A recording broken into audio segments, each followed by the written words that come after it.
ওতে আমরা যদি দেখি সম্ভবত ফ্লাইটটি এইমাত্র উড্ডয়ন করছে এবং ঢাকার উদ্দেশ্যে চলে যাচ্ছে। এই BG-202 এই বিমানটি এই মাত্র ঢাকার উদ্দেশ্যে ছাড়লো সিলেট ওসমানী আন্তর্জাতিক বিমানবন্দর। দীর্ঘ প্রায় 50 মিনিটের মতো এখানে, অর্থাৎ 9টা 55 থেকে এখন বাজে সকাল 11টা 4 ঘন্টা সময়, পুরো 1 ঘন্টা সময় তিনি এখানে অবতরণ করেছিলেন। এবং এই অবতরণকালীন সময়ে আমরা দেখেছি যে এই তারেক রহমানের প্রত্যাবর্তন নিয়ে মানুষের মধ্যে যে দেখার আগ্রহ, উচ্ছ্বাস, অপেক্ষা সবই আসলে ছিল।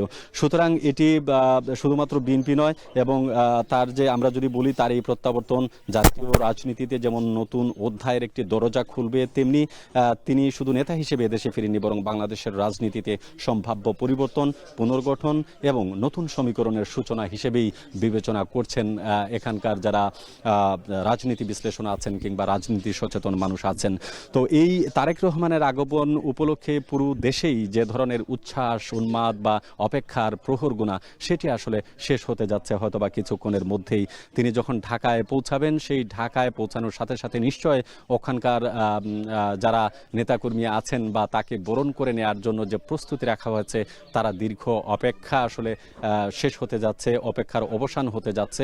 নতুন সানসিল্ক ব্ল্যাক শাইন, তাই গ্লাস শাইন, ঝলমলে শাইন করো, গ্লাস শাইন করো।